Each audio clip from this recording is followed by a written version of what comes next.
Welcome to Power On Weekly, hosted by your boy, Irving Legend, and your girl, Aly Mayhem. What's going on, everybody? Welcome to Power On Weekly for the week of July 27th through August 2nd, episode 7 of Power On Weekly. Once again, 7 already. I know. That's 7. crazy. Yeah, we're going strong. Once again, thank you for joining us, and today we're going to talk about a few things. Halo's back in the news, for better or worse. Halo's back in the news, and then later on, we're going to talk to the community, talk to everybody who responded to our first question of the week. So let's get started. Halo has had a busy couple months leading up to the announce of Halo Infinite and showing off the gameplay of it, and the reception of it, the feedback that they got, and they kind of counteracted with like bad press with some good press, in my opinion. And this week they said that Halo Infinite's multiplayer is coming free to play, basically. They confirmed this? They did. Or... No, they confirmed it. Okay. Somebody did leak it prior to it, which was Twitch user Clobrile. He previously said that he leaked that the grappling hook feature was going to be a part of Halo Infinite as well. So he leaked this before, and then like everybody started covering it, and then Xbox was finally like, okay, yep, it's true. Thanks for ruining it. Yeah, pretty much. I don't know though, because it kind of is a good thing though, in my opinion, because they were getting so much flack for the visuals that they showed during the showcase, Xbox showcase, that I think it's kind of a good thing that they kind of pushed this out, because it's good news, right? Yeah. I would assume that everyone liked it. Like, Halo's coming free to play. Now, there is a question though, because Xbox, you need Xbox Live in order to play multiplayer games online. So everyone's like, okay, yeah, it's free to play, but you still need Xbox Live, right? So something we had talked about prior, a couple of weeks ago, a couple episodes ago, we had said that Xbox Live Gold 12 months was going away. So does this maybe have something to do with that as well? Do you think that like they're getting rid of Gold? Like, this is it, and indefinitely Gold is going away? I don't know. No. I mean, it's like, it's only so exciting because it's like, if you have Game Pass, it was already going to be free. Mm-hmm. So, although to be fair, I know I did I think off podcast a few weeks ago when we were talking about Halo coming up, I was like, I don't even care about the like campaign. Yeah. And I think I actually made a comment about like, if they would just give me the multiplayer at like half price, I'd be okay with that. Cause like, I don't really ever do much after playing the campaign once. So it's kind of ironic. I called it in a weird way, accidentally.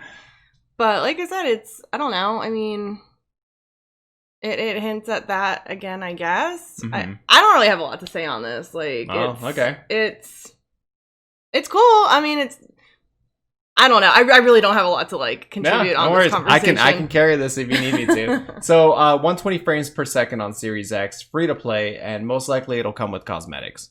So what we assume is that cosmetics are going to be a big focus on like how they're getting money, basically, and there might be like a battle pass, basically. Like, battle passes are really popular right now. I think a good majority of the community base in general, a video game community, like battle passes. They like the free tier. They like the premium tier. Everything is cosmetic. Nothing really gives you an additional advantage. Call of Duty is kind of a weird one because they do have a battle pass and they give you guns in there. And sometimes, not saying like those guns are like broken or anything, but they have some sort of like advantage to it. So I really hope that doesn't happen for something like Halo as far as the battle pass goes.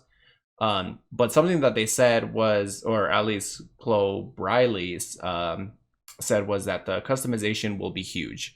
This wasn't confirmed anything by officials, but I mean, he's pretty much like leaked everything and it's been pretty accurate so far. Yeah. And we can assume that like Halo will have good customizations, because if you take a look at Reach, granted, like Bungie did it, but Reach had fantastic customizations. So I'm curious to see how in-depth it'll be, and how the battle pass system will work, or the microtransactions will work. As long as it's not giving players like a huge advantage, I think people will be happy. And this is gonna, it's funny because I was talking to Jordan, And Jordan's like, yeah, like free to play is like fine. Like I play free to play games like a lot, like, you know, Warzone and all that other stuff and Apex and whatever. And he said, he's like, half the time I spend like more money on stuff like that than I would if I would have just bought the game like $60 like retail and stuff. So like it's obviously working for a lot of companies, and they keep doing it. So I can't really knock Halo and 343 for doing it as well. As far as like the Xbox Gold going away, I would only assume that would be true as well, and we will see that coming this fall, and maybe we might get an announcement in August when they do their next showcase or something. But all signs are kind of pointing towards that direction, only because, like I said, like if it's going to be free to play, you already have that barrier that you need to have gold anyways, and it's just kind of messy, right? It's just kind of messy that if they're going to introduce a free to play game, but then you still need gold. Like for an example, like Fortnite on Xbox, you still need gold. So you technically have to pay to play a game. You can play free everywhere else. Exactly. So like on PC, on PlayStation, on Switch, you can play, well, I don't, anyways, you can play like, you know, all these games, and it's just kind of messy. And you know, people have been, it's funny because I feel like people have gotten used to, they've gotten used to gold, but then you still have the other side. It's like, I mean, if I wish that they wasn't here so that I can just play games and stuff without it. So yeah, it's kind of a mixed bag, really. It's always been frustrating to pay for a console and then half your features you can't access unless you pay for, but you've paid for the game. Hello, Sora. Yeah, but like, you know, you pay like, so you have to pay an additional monthly fee for half of those features. I mean, honestly, I never liked that going into Xbox, but I mean, I just kind of knew that was what it was and accepted it. And I think a smart move would be to eliminate that. I think it would be a smart competitive move. I think it would be a smart move to get people to maybe, again, invest that money into something else like Game Pass, and like be able to pick and choose what that money is going into instead of it being a forced thing. Yeah, no, for sure. We've been saying it for a while that, like, you know, Game Pass and Game Pass Ultimate. Sorry, Sora is just he wants attention. You gonna bring him on? Yeah, because he's gonna jump up in my lap regardless. Yeah. Okay, continue. Hopefully the cat doesn't distract, because he's already distracted me. Man, what was I saying? Crap. We have to have this open because we have no air conditioning downstairs, so we need air just as like that's why the cats have been in the episodes the last few times. Yeah. Sorry, not sorry. Geez, well, I kind of lost my train of thought. But something to kind of go off of what you were saying was the Game Pass thing that I was saying. Like, we've been talking about this for a while, like Game Pass, just normal Game Pass and Game Pass Ultimate is such a good deal. And even if you have Game Pass normal, that's still $10 anyways at normal Xbox Live cost. So it's kind of redundant to have gold. And I saw something on Twitter, and I don't know. Okay, Sora, I don't know the validity of it. Like, I didn't really like look into it too much, but I saw a screen cap that someone posted that. Okay, Sora, let him be. Let him be. Didn't you on? I'm gonna try. Sora. Okay, we need to get him down. He wants to be on the episode. Wow, we thought last week was his debut episode. This week is his. Okay. Oh, sorry, you're so annoying. I love you so much. So I saw something on Twitter, and I don't know the validity of it. And I'll be honest, I don't know if it's true or not. But someone posted kind of like a screenshot of an email that he received from Microsoft that said, "You notice that you bought 12 months of like gold recently. We're going to transfer that into 4 months of Game Pass Ultimate or Game Pass, I think. And like you click on this box, and once you do it, like you're doing it, blah, blah, blah. Like there's no like backpedaling on it, on that decision. So if it's true, then I mean, that's more, you know, what's it called for Xbox Live going away if they're going to announce it in the next couple of months and stuff. So I think it's a good idea that if they are going to eliminate it, to transfer what's been paid into something else. Yeah. But it also seems weird that this person got this email, and how convenient. Like why did you get the email and no one else has come forward with it? Is it a leak in the system on accident? Like maybe just like people haven't really check their emails. No, not that. No, I think not a lot of people, because people have their stuff on autopay, right? Like most of gamers have like stuff on autopay. Like the fact that like you can physically buy 12 months of gold when you go to like GameStop is still kind of strange. Yeah, when you can just do it on your Xbox and call it a day. So maybe that's why, maybe just because not that many people do that in general, or maybe they're just rolling it out. But I literally just saw this today. So it's and it was just while I was casually going through and I was like, whoa, that's kind of crazy. Didn't really look at it too much though. But I would like to think that gold is going away. I think it would be beneficial for existing Xbox players. And then also just being able to, like, there's no barrier of entry at that point, right? Yeah. If you have a PC, like we've been saying it for a while, if you have a PC that can play Xbox games, one of the barrier of entries from there was like, yeah, I mean, I got a PC, but I also have Steam. And when I buy the game on Steam, I don't need Xbox Live. Yeah. You know, so like, why would I pay $5 just to play online when I can already do that on Steam? So I feel like that would just benefit so much even more to get more people on board with the whole Xbox ecosystem. Yeah, for sure. Yeah, but I mean, only time will tell. But I want to know what you guys think about this. Are you excited about Halo multiplayer coming for free to free to play on Series X and PC and xCloud presumably? Does it excite you? Does it not? Do you think it's kind of fishy? Like, what are your thoughts? Let us know in the comments below. But yeah, that's pretty much it. You got anything else? No. Okay. So let's move on.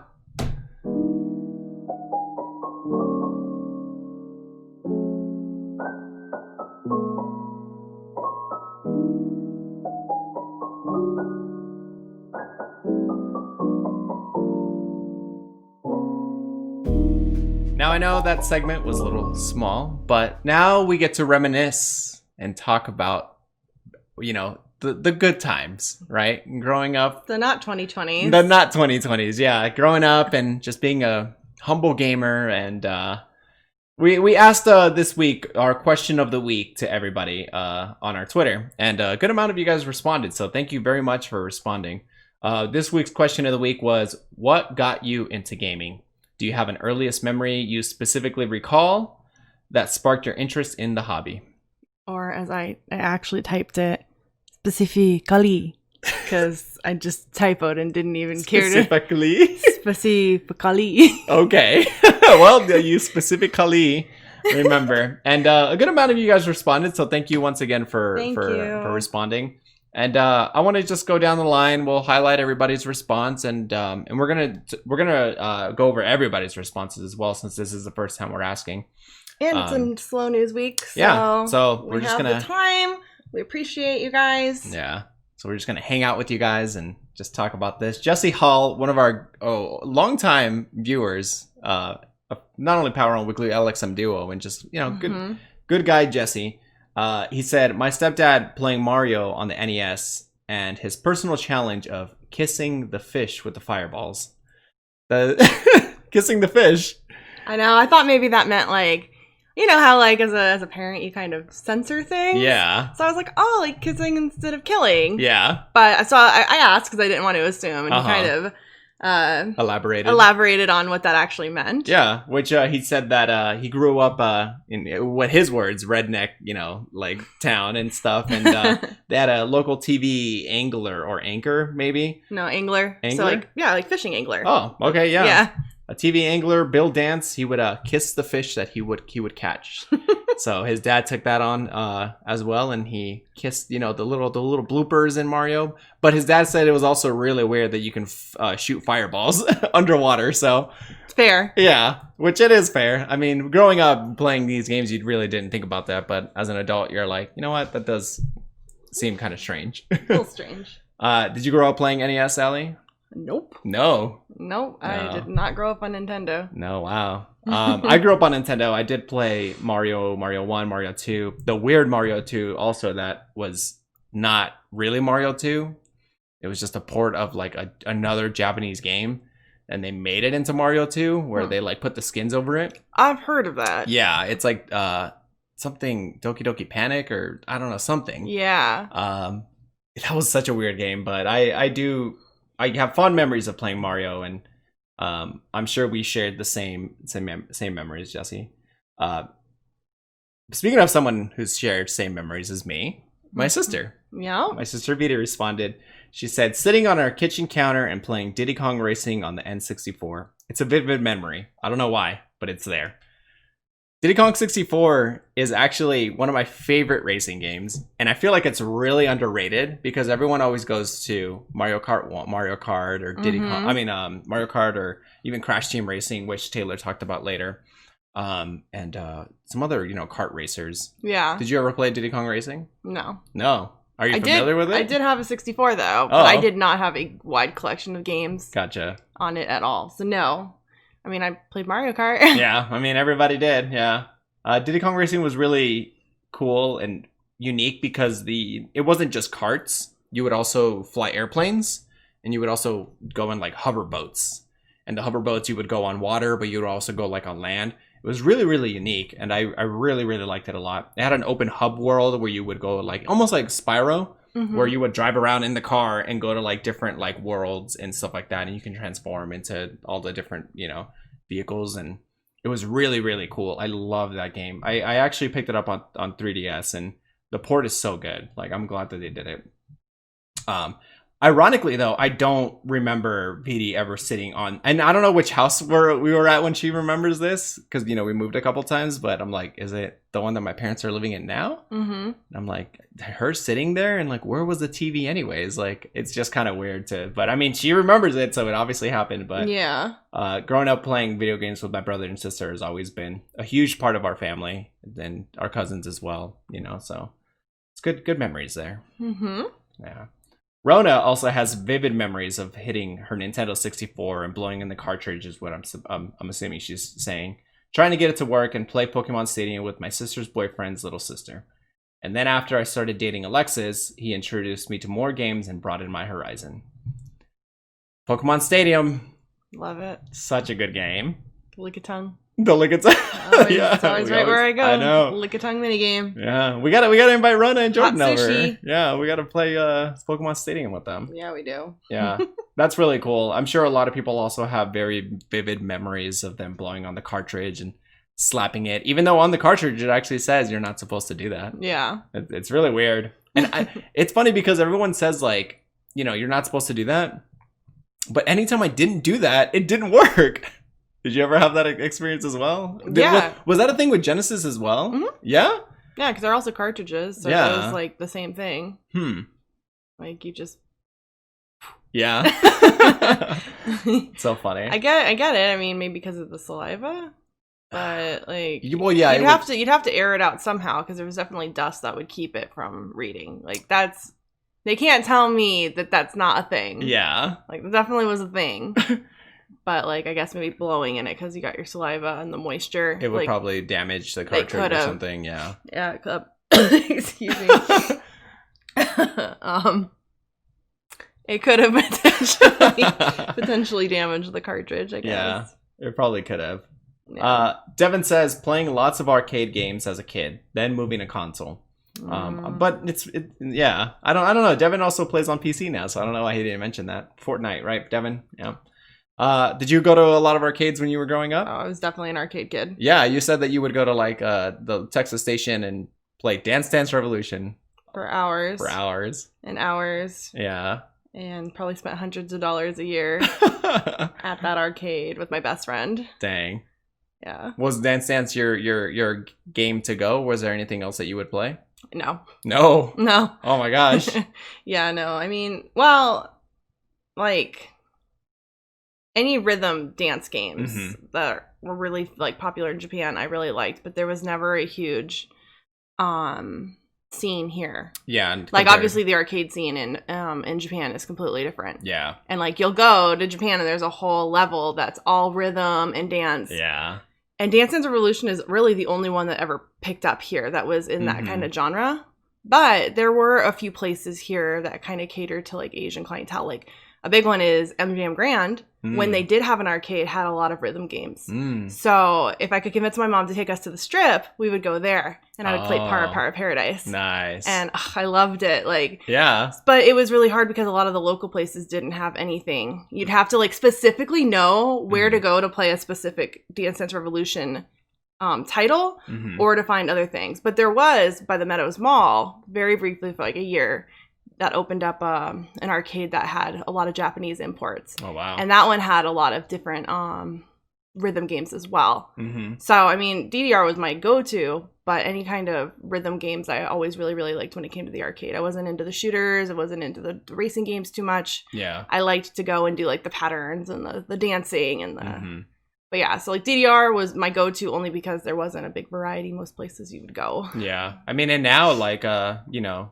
There's more places now. There's more places that have like those kind of games and cater to that kind of like audience as well. I mean, we went to Game Nest with shout out to them if you're local to Vegas because they're fantastic. Yeah, and they actually expanded too. The one we went, they were at their smaller location, and I think they went to like a bigger location, really close to where it was. But... It's in the same center. Yeah. Yeah, unfortunately, they were going to open right when everything went down. So if you guys are into arcades, please go give them some support. Yeah. Be safe, obviously. But but definitely But I can imagine that their arcade is fantastic. Like, even more fantastic than it was. And they have a lot of imports and kind of rhythm. They had a lot of rhythm stuff. It's sad, though, because a lot of places that do the imports they don't tend to last, because there's been a few other places since I've been an adult that I've heard of, never got to go to, and then they all closed down. Yeah. So I'm hoping Game Nest makes it and survives. And I think so. I think they're doing a pretty good job, because they're marketing better than most places. Yeah, and not only do they have like, you know, arcade games that are really popular like in Japan and obviously here, but they also have like, you know, you can go get your consoles and like, you know, play Fortnite or whatever. Like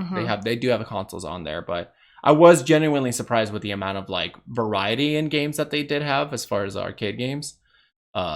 Like, especially things we saw in Japan that we were like, we played and we're like, oh, that's unfortunate, we're not gonna be able to play this again. And then we came here and we went there right after. We were like, oh my god, like the one with the circle and you have to wear the gloves. With the gloves, and you're like, I don't know. That one was so fun. Yeah, we played that in Japan, and we were like, oh well, there goes that. Yeah. But I know round one has quite a selection too. We haven't been there yet. Yeah, that's true. But that has that. Like, it's nice to see that they're starting to bring more things over. Yeah. Because, like I said, I remember growing up, that was really, really difficult. Because, like, you would literally have to be, like, kind of, like, in a small scene and be like, oh, okay, hey, by the way, like, this is at this place now. And then, you know, after a few months, if it wasn't popular, it would go away. Just go away, yeah. So, like, it's nice to see, like, things are more accessible than they were. Because, like, being into the rhythm dance games in the arcade scene was really, it was a challenge. No, I bet. I dabbled. I mean, whenever I would go to arcades, it would be like, you know, before a movie is about to play at like Texas Station, or like after when we're waiting for our parents to pick us up and stuff. So I'd play, you know, just Time Crisis. I love Time Crisis. That was such a fun game. Any racing game, you know, like that was always my thing too. And I'll get to racing games later on when I talk about main section. But Taylor responded with, my dad is a gamer, and I used to watch him play all the time. He got me the Crash Team Racing game, and I love that game so much. My favorite memory I have is my dad, my sister, myself playing Tekken on this big projector screen with speakers. It was dope. That sounds dope. That's cool. Yeah, that's so cool. Taking it real serious. Yeah. I'm glad that your dad got you into gaming, and I hope that maybe you know your kids will also have that kind of same experience. Those kinds of same memories with Justin. Yeah, definitely. And then I hope for our future as well that'll be something that, because I really like that story and I think it's really, really sweet. But Tekken on a big screen, that's so cool. Like, just imagine just a big projector when you're a little kid. Yeah, it's like your own movie theater when you're that young. Yeah. Teresa said, my mom and I played Sonic on Sega Genesis. Then I got my first Game Boy and played Pokemon Yellow, which was life-changing. Listen, you can relate pretty heavily to Teresa's. It's pretty much my childhood, yeah. Same. You grew up playing Sega as well instead of like Nintendo, right? Oh yeah, no, 100%. My family was all Sega all the time. Yeah. You know, they were like, what Nintendo don't. Yeah. Sass. Genesis do, or whatever it says. Whatever that sassy ass slogan was. Yeah, y'all thought the console wars now are brutal, man. Back in the day. Oh, they would literally slander. Yeah. And then Pokemon Yellow. Oh, that one hits a little too close to home, huh? Yeah. Yeah. Yeah. Do you want to talk about it? So, sad story, everybody. I'll go into like details later, but basically my mom worked for EV Games here locally, so she would get discounts. Mm-hmm. She would get really, so she would, and she was always able to get on like pre-order lists, but like, and guarantee that she would get things before others. So like the perks of like that job were fabulous. Yeah, no, I bet. And she got me the special edition Pikachu Yellow Game Boy, even though I already had a Game Boy too. Like, wow. Yeah, like, so my mom just did it to be super nice. I already had a Game Boy, totally spoiled me, knew that I love Pokemon, was like, oh, here's the special edition one that's coming out. So she ordered it as a surprise for me, and it came with a yellow Game Boy that had Pikachu on it. Yeah. And it came with the game. Mm-hmm. And we flew out to see my grandpa for Christmas. And I opened it at Christmas. I got so excited. I started playing it. 2 days later, we flew back to Vegas from California, and when I was done playing it on the plane, I put it in the pocket in front of me, and then I walked off the plane without the Game Boy.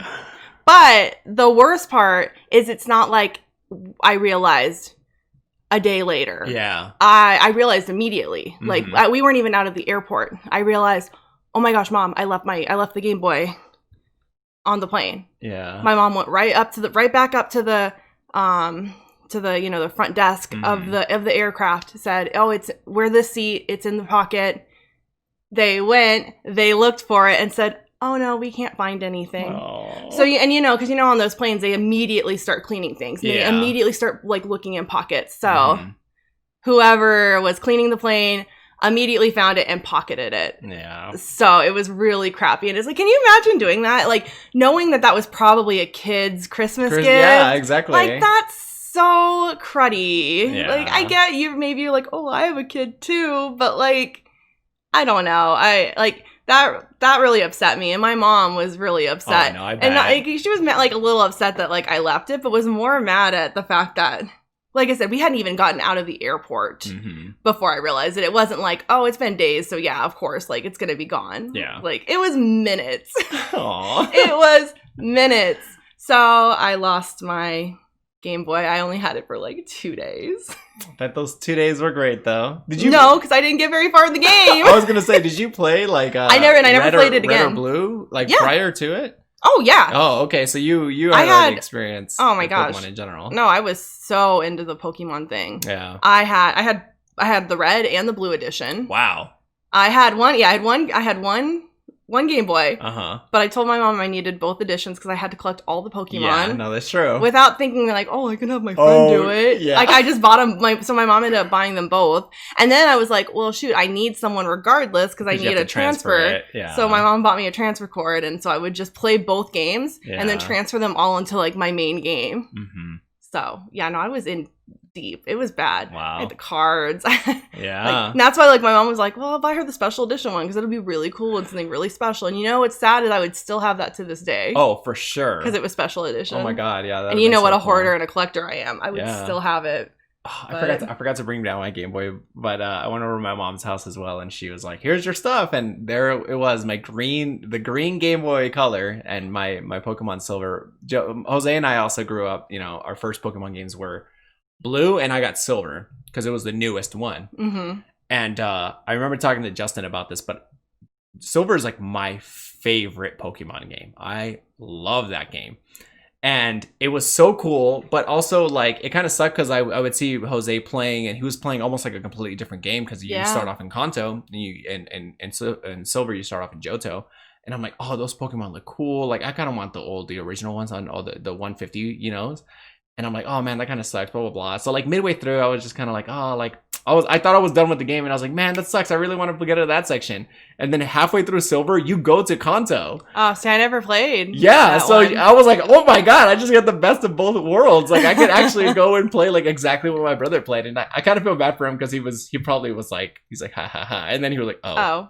Yeah. Oh, yeah. I'm actually getting half the game. Yeah, but I think that's also why it's one of my favorite Pokemon games, just because I was genuinely surprised at how much more there was. Yeah. And I was like, I have a whole other game that I'm playing, and then I can play like the kind of version that my brother had. You know, things were a little different, you know, obviously in that version, but from the original. But I thought it was still really cool that you can go.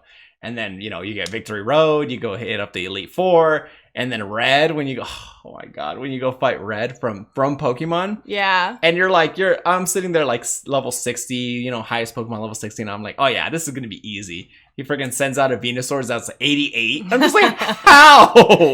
I'll tell you what, that was the most brutal like section of a game that I've played in a long time. And I think anybody who's ever played Silver, including Justin, it will completely understand where I'm coming from. Yeah.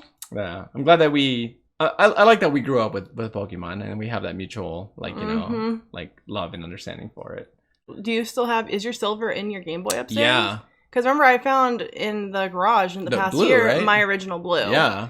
So like I was going through looking at like my original like Pokemon like and I didn't look through them, but I feel like I should. I just need to pop in some batteries in there and like open it up. We'll have to have like a little like extra like video or something where we're like going through our original games. Maybe, that would be so cool. Yeah. Just like to see like what Pokemon we had, where we were at. Like. Yeah. So yeah, I mean, we're right there with you, Teresa. I think Pokemon was life-changing for a lot of us. Pokemon was huge. Yeah, huge as a kid. Yeah. Right after, Adrian says, Star Fox 64 was the game that got me hooked. I remember trying to get to every planet and finding each way possible to get to Andros. I 100% feel you on that. Star Fox 64 was one of the best games on the 64. It was so much fun.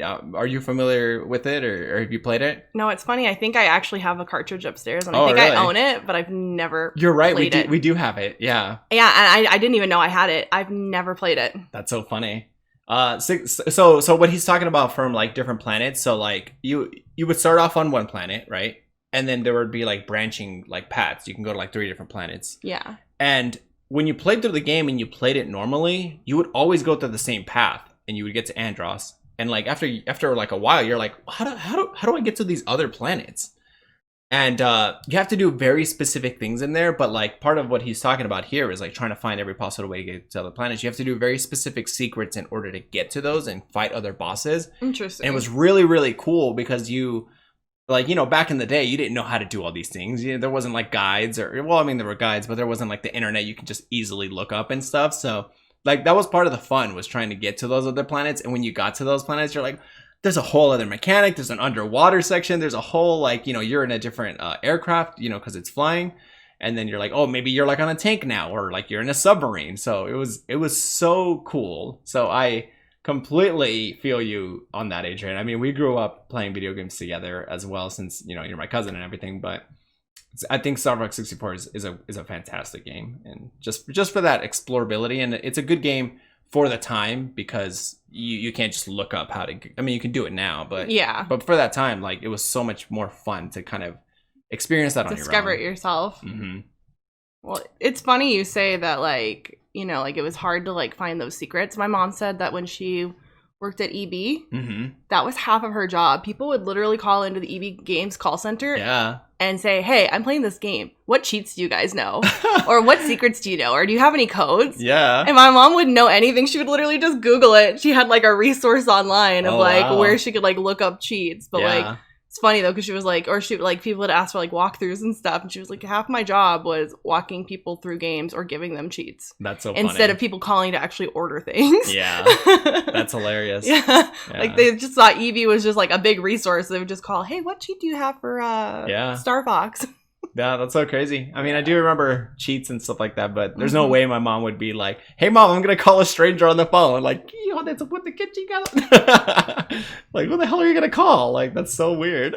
I know. I'm always like, where did they even, like, who even thought to, like, call? She was like, yeah, it was a regular thing. Like, maybe word of mouth, like, you know, on the playground and stuff. Probably word of mouth, or it might have been something on, like, a receipt, or, like, I don't know. But yeah, because she was like, yeah, she would get calls regularly. And it was funny because again, at the time, the internet wasn't in every single household. Yeah. So my mom would just Google it and be able to find these answers online, but it would be from people who, again, didn't have, like, the internet wasn't in every household. Yeah. So she was their resource, and she'd like go and be like, all right, here's your cheat code.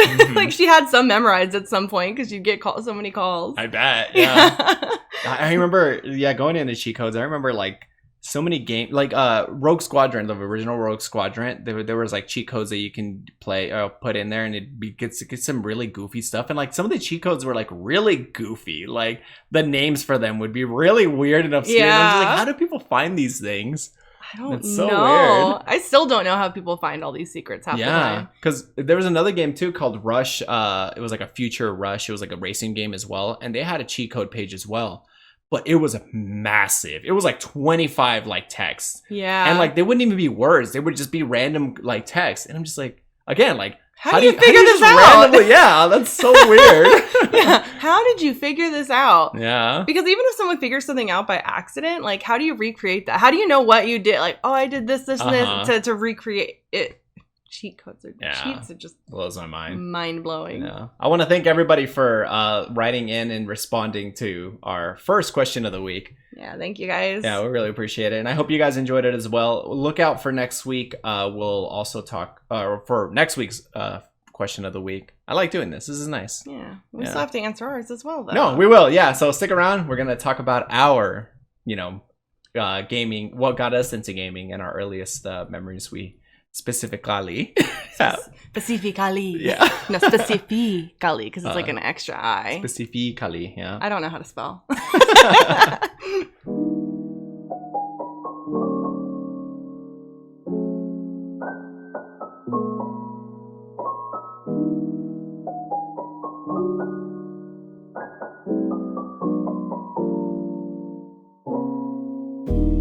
Now, what got us into gaming? Would you like me to go first? Go first. Okay. So I grew up playing, like I said, SNES. It's funny because SNES is obviously was better than the NES. And I remember that like I was so happy with mine. And then I went over to a friend's house and I played the original Mario and Duck Hunt combo that they had on the cartridge of the NES. Yeah. And I went to a friend's house and I played that, and I don't know why, but I was like, "Is that the new Nintendo?" Like I didn't like put two and two together, and I was like, "Is that a newer one than what I have?" Not knowing that I had the newest one. Yeah. And I was kind of like a little jealous because I'm like, "Oh, he's got the light gun, like he plays Duck Hunt," and I'm just like, "This is so cool." Now in hindsight, I'm like, I obviously had the superior console at the time, but like when you're a kid, you had no idea. Yeah. But I grew up playing Mario 1 and 2, like I talked about. We didn't have. I don't think they even did, but they didn't have like a save state as well. So I remember almost every day, like playing Mario and trying to get to, Bowser. And I think I even had Mario World too, trying to get to Bowser and just trying to and these games were difficult as kids, obviously. And, yeah. I mean, they're still kind of hard now, but I just remember just trying to get to Bowser and like you would leave your console on overnight. So then because once you turn it off, your save is gone and you got to restart all over again. And those are huge, like vivid memories I have from it. Another one too is that I also played a game called Top Gear, and I actually had to research what this game was called because I didn't remember it off the top of my head. So I literally just Googled racing games in SNES, and I went through a list of the giant ones and looking through the screenshots, and I'm like, that's the one. And I found a video, and it booted up the game, it went through the menu, it played the music, it went through the car, and I was just, you get hit with that nostalgia, right? I just experienced that so much today, and that game was so much fun. Is that kind of your like obscure game that most people wouldn't know? Probably. Or that like it wasn't popular, but like you have fond memories of? Yeah, because I mean, when you think about like this, like especially the SNES, a racing game, you would immediately think of just like Mario Kart, right? Yeah. Because that was on there, and everybody played that. It was started that early too. Yeah. So for me, like. And again, like I couldn't even remember it, but like Top Gear, and Top Gear has been a franchise for a while, the show and everything since 1977 apparently. Did not know that. So I don't know. I just really seeing that today really hit me in the nostalgia field, and that was such a fun game, and it was 2-player as well, so I could play with my brother, I think. So that was a good time, and I always grew up with Nintendo games. My parents got me that, the SNES, the Nintendo 64, and the GameCube, and it wasn't until, when I when I was able to. No, my parents did give me the Xbox 360, anyways. But it blows my mind now thinking back on it because I mean we weren't like necessarily poor, but I know that like financials, everybody has their financial stuff and everything. So I guess in hindsight, I just really appreciate like my parents for always just trying their best in order to just get us some fun games and stuff. So a lot of especially nowadays, a lot of people give gamers a lot of flack for just you're wasting time and all this other stuff and whatever, Joe Rogan. I'm just kidding. Yeah. But for my experience, like growing up with games was such a blessing for me that like I also think that my parents and also with my music that we did as well, I think they kind of did it in order to just keep us busy and not us not get into trouble or anything, as long as they were hanging out with friends, skateboarding outside, playing music, playing video games. They weren't out there getting in trouble, like doing really bad things, because that's the last thing that my parents wanted us to be doing. So I really appreciate my parents for just always supporting us. Supporting your hobbies. Yeah, and that's more than anything than just be like, oh, thanks for buying me a bunch of games. It's like, no, thanks for supporting our hobbies. And like I go back to like the music and skateboarding and stuff. Like those things are expensive. Like video games. I'm just gonna say video games. Skating, like art or music. Music, like instruments. Those are, and my parents, they did so much to just always have that, for us no matter what. So I guess this section is just thank you, Mom and Dad. I love you guys so much. But those are my fond memories of it. I mean, I have other gaming memories, but those are the earliest ones that I remember, and those are specific things that sparked my interest in the gaming.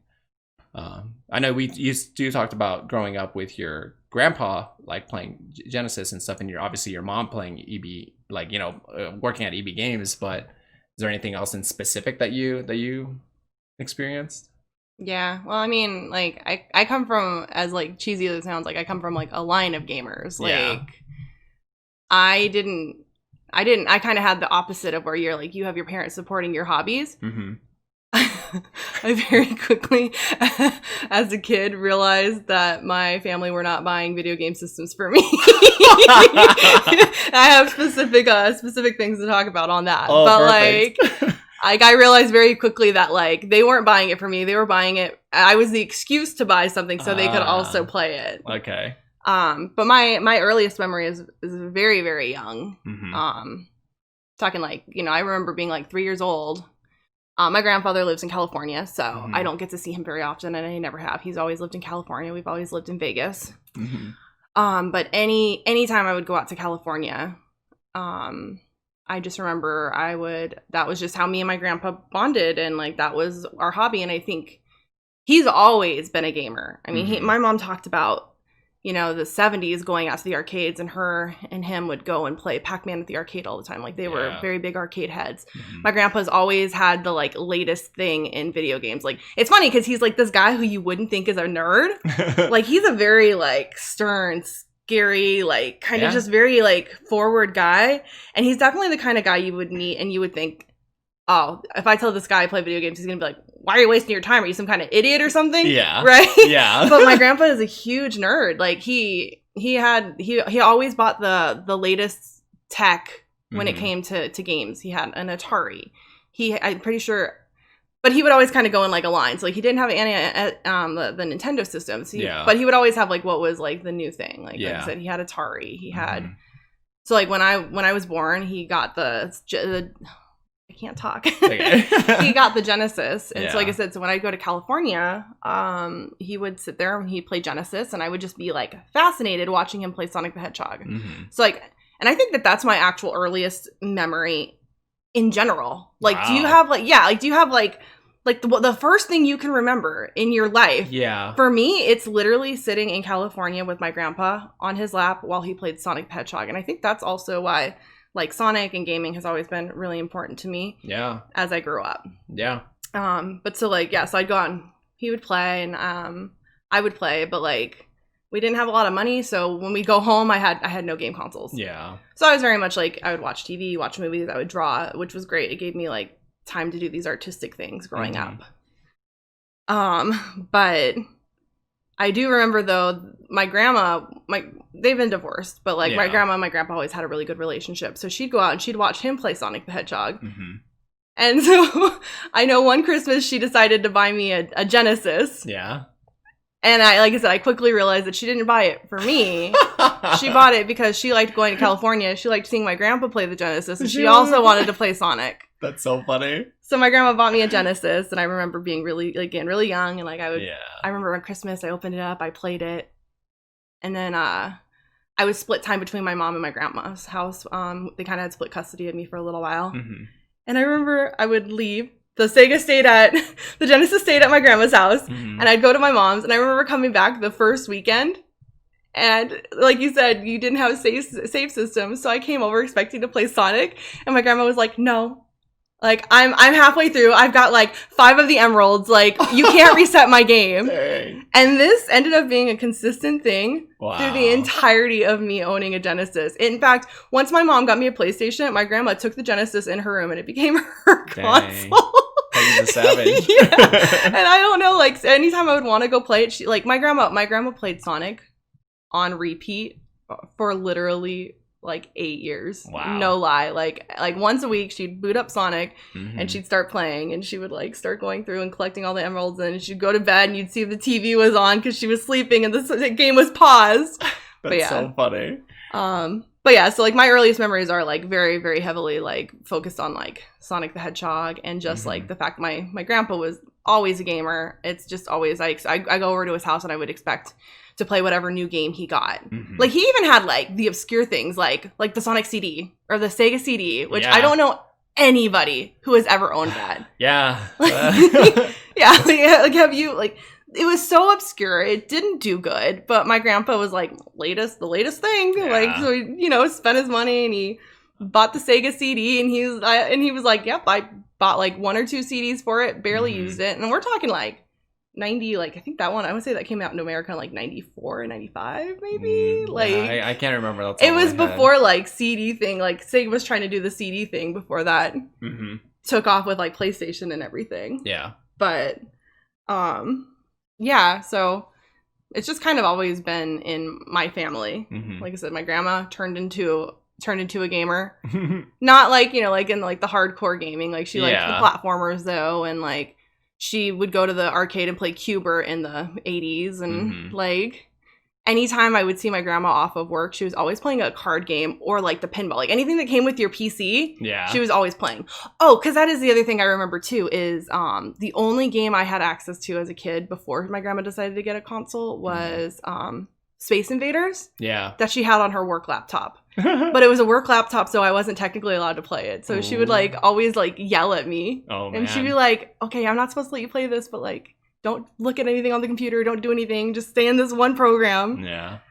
It's because secretly that Space Invaders was something, you know, Area 51 related. My grandma worked for the government. I mean, it probably was. She was like, didn't want me to like accidentally set off the nuke or something. Oh my god. Release the aliens. Yeah, release the aliens. Yeah. No, but I mean, it's always just been really nice because it's never been for my family, like supporting my hobby. It's always been a hobby I gained because of my family. Yeah. Like when I got a PlayStation, my grandpa would buy games. He'd be like, I didn't like this one. And he'd literally just pop it in the mail and send it to me. Like, that's how I got, like, my first Final Fantasy game. Oh, wow. It was not his type of game. He was like, I hate it. Here you go, kid. Yeah, here, I can see your dad not liking JRPGs. Yeah, he was like, not what I expected. Here, have it. Like, or like one of my first shooters, too, he sent me. And I didn't love it, but I was like, I'll play it because it's a free game. Yeah. And then, like I said, like, my mom and my aunt both worked for the electronics boutique call center here in Vegas. Yeah. And my aunt has always been a huge gamer. My aunt's always had like PlayStation. That's where I would go and get my Nintendo fix, and that's why I never owned a Nintendo. Is because she had a Nintendo, so I would go to her house and I would play the games at her house, and then we had the Sega. Yeah. So it was always kind of like the trade-off, you know. But yeah, so they both worked for electronics boutique. My aunt worked there until it closed. She would have stayed there. Wow. Like if it hadn't closed here in Vegas. Yeah. Once you can go to Australia, it's still there. I know. Like yeah, it is. Yeah. Well, I mean, it just merged into GameStop. I think, yeah, they bought them out. But like the call center here in general, like just shut down. Like it didn't. But yeah, I don't know. So it's just kind of. Well, and then like you know, before my aunt moved, we would go over there and what did we always do? We'd always play dominoes. Yeah, board games, poker. Like it's always, that's been my family's way of socializing. Mm-hmm. So like any early memory I have of anybody, because even like my grandma's side, I'm sorry I'm talking so much, it's okay. But it's like, again, early memories, right? Yeah. Like my grandma would go over to her parents' house every single weekend. Mm-hmm. And they would play poker. My great grandma and great grandpa had a table that flipped over into a poker. Like my family was insane when it came to gaming. Yeah. On both sides. And I remember like the first time I tied my shoe was while my family was like playing poker and bridge. Bridge was a big one. Bridge, gin rummy, they'd drink, they'd play poker. Like I don't know. Yeah, like, and it's any early memory I have that's good. Yeah. Is just like, it's gaming related and it's everybody in my family. It's not just one person. But again, my grandpa is like the big one. So. Yeah. I mean, like I said, like my parents would just, buy for us, and same thing with our cousins as well. And we kind of grew into that, what you're saying, where like every time you would see family members, it would just be, we'd be hanging out and be playing games. I mean, even when we started dating, like we, would go over to family events, and what would we do? We'd sit down, we'd play Smash. We'd sit down, we'd play like a board game. We'd sit down when we'd play, just like Mario Kart or something. And it's just, that's always been a staple of our family. And it wasn't because like our parents made us or anything, or like it was ingrained, or it almost became kind of like just a tradition that just grew. So I think it's funny that you started with that. But we've kind of our family kind of transitioned into that. So, well, and that's what kind of just makes things, I think, so natural with me and your guys' family, is it's just, it's like, I never thought of that as like anything weird, because it's just kind of how my family was. Yeah. So it was nice coming into like your family event, and it's really similar in that sense of like, you play a game to have fun and to chat and to talk over it. And like I said, it's just always kind of been, gaming has always been a very bonding experience in my life. Like I said, from the get-go. Yeah. So it's always just been really, really cool to like have those experiences. And like I said, I always see these people who are like, oh, my family doesn't support me playing video games. They think it's a waste of time. They think it's this, they think it's that. And it's always been so weird, because I'm just on such an opposite spectrum of like having been literally raised with video games, like, which was too unusual at the time. Yeah. Like my grandpa was an unusual guy. Like gaming wasn't a huge, like you had to really be into it, So like, it's just kind of interesting that it's like slowly developed into a very normal thing, but it's just something I've always been surrounded by. Yeah. Cause I think the other thing too that kind of helps like nowadays is like the online feature of it, right? Where it's like maybe somebody growing up didn't necessarily have the same experiences we did, but now they can play online, and they kind of have their own community, their own kind of family that they can just like, oh, it's like, Saturday night or Friday night, like I'm off of work.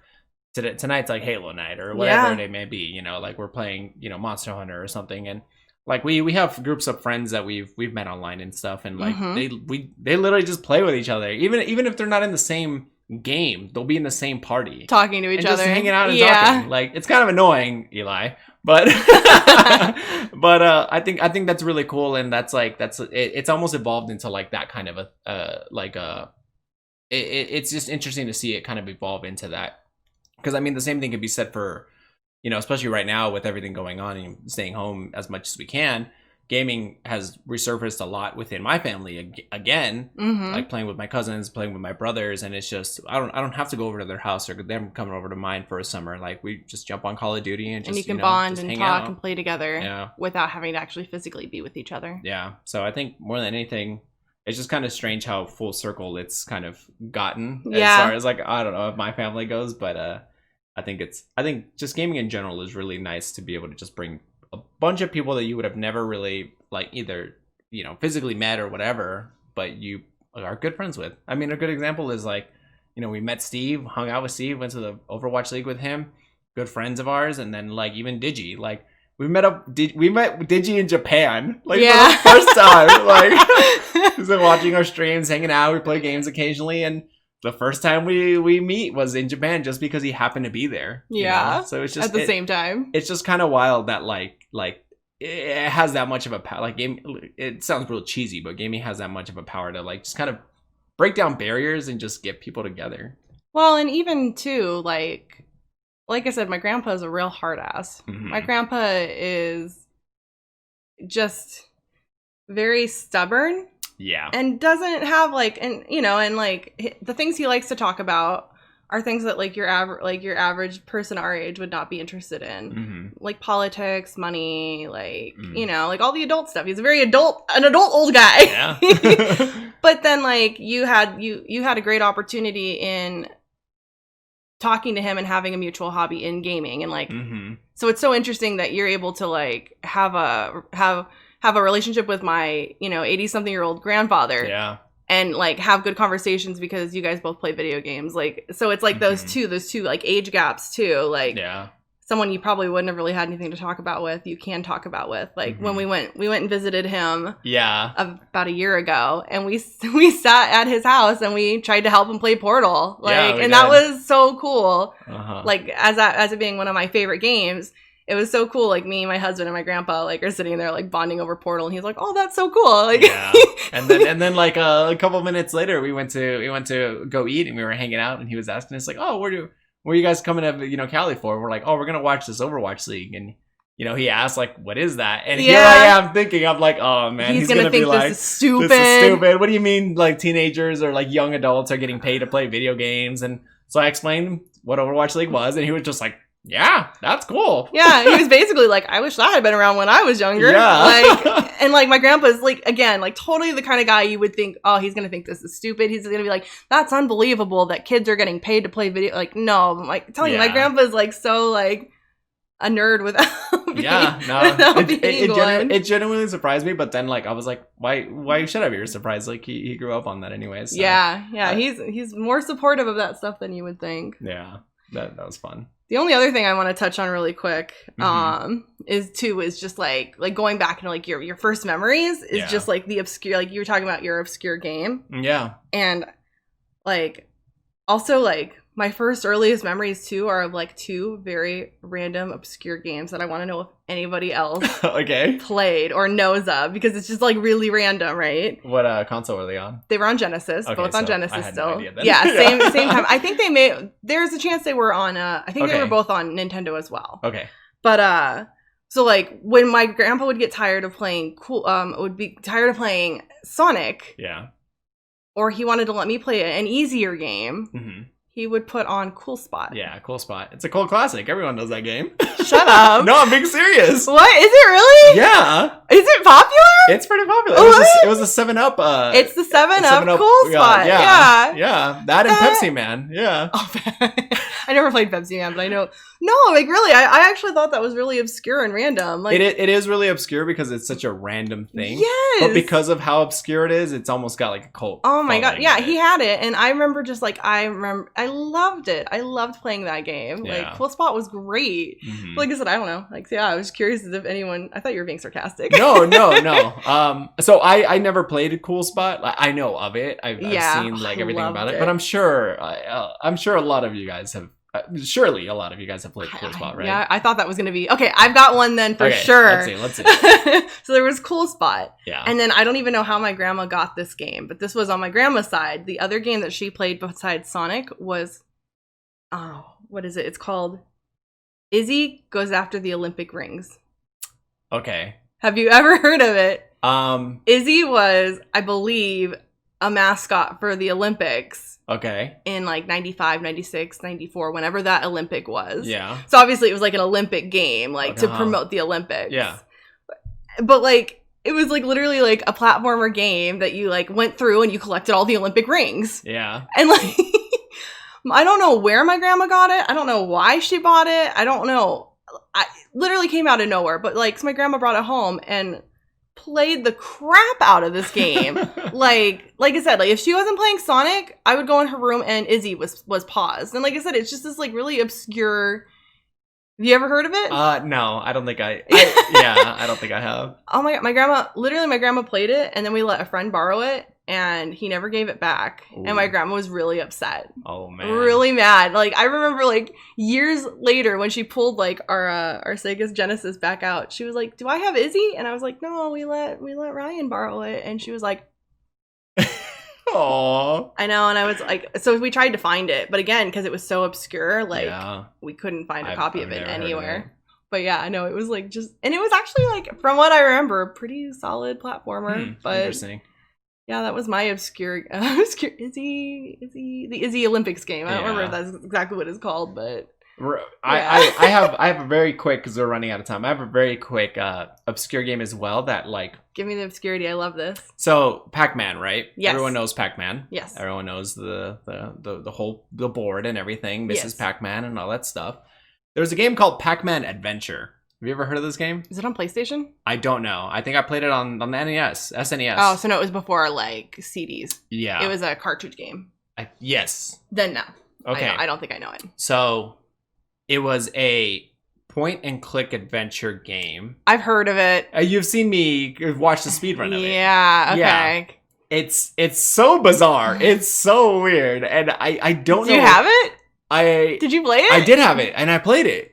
And like that's what I grew up playing that. Like I would just play it, and like okay, so you control Pac-Man, right? But you control him by clicking on things, right? Yeah. But the way you would click on it is you actually had a slingshot, and you would shoot things with it. So if you wanted him to go like a certain way or check out something, you would shoot it, and then he'd like look at it and be like, "Wow!" Like very unique. I'm telling you, that's like if Josie will remember this game. Yeah, and like you could do some really fun like things to like make him angry or get him hurt and stuff like that. Some of them being really simple as like him walking and like hitting like a rake and the rake smacking you in the face, or hitting like a tree and then bees would fall down and he would be like, his eyes would go big and he'd just run away or get stung by the bees. Such a weird, obscure game. I want to know if anybody has ever played this game. I don't know it. Hopefully I'll put video of it like in the background, but it was such a weird and interesting game that I never beat because it was just so hard to control Pac-Man or tell him what to do. It had to have been a licensed game, right? Yeah. Like just like a license from some random developer. I don't know. I'll have to look up. I'll look it up. But like, yeah, like when you, I don't know. For some reason I was, I love watching speedruns and stuff. So it came up and I was like, oh my god, people speedrun in this game? Like, I want to know. Like, because I never beat it. So I was like, okay, how do you beat this game?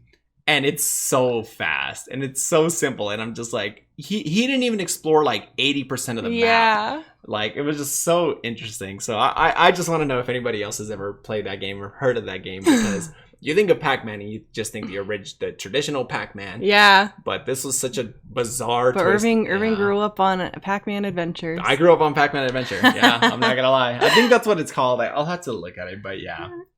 What obscure games did you guys grow up with or remember that people may not remember? Yeah, what do you fondly think of that you don't think other people really know of or remember? I'm really curious. I'm very curious. Yeah. Let us know what obscure game you have and you grew up with in the comments below. Maybe some people will know, and maybe we'll talk about it next week. Maybe I'm gonna be surprised when everybody knows what Cool Spot is. I mean, yeah, But Izzy. Yeah, I don't know about Izzy. Yeah. Again, let us know in the comments below what you guys, what obscure game you guys remember, and I hope you guys enjoyed this week's episode. This was a little light on news, obviously. Thanks for letting us reminisce, though, and reminiscing with us. This was fun. Yeah, I hope you guys had a good time and maybe had some similar experiences to us, but this has been a nice kind of distraction from the current world that we live in. So looking back on good times. Simpler times. Yeah. We'll see you guys next week. Make sure you stay safe and take care, everybody. Bye. Bye.